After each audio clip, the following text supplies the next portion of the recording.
Hi friends, welcome back to my YouTube channel. তো আমার চ্যানেলে সবাইকে ধন্যবাদ। তো দেখো আজকে কী কাজ করতে বসেছি। তো সকালবেলা সব কাজ সেরে তারপরে রান্নাবান্না শেষ করে বসে পড়লাম এবার ইট ভাঙতে। তো 30 ফুটের মতো ভাঙতে হবে, না হলে ফ্লোর ঢালাই হবে না। আরও কিছু আছে, আর 30 ফুট ভাঙতে হবে। তো আমাকে বললো তুমি যত তাড়াতাড়ি ভাঙতে পারো তত তাড়াতাড়ি তোমার ফ্লোর ঢালাই দেওয়া হবে। তো এবার ঘরের কাজ শেষ করে তারপরে বসে পড়লাম ইট ভাঙতে।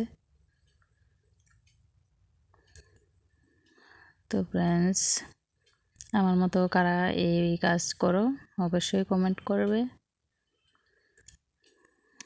তো আমি কিন্তু পারি না, তবুও চেষ্টা করছি। তো ফ্রেন্ডস, ভিডিওটি ভালো লাগলে অবশ্যই লাইক শেয়ার কমেন্ট করবে।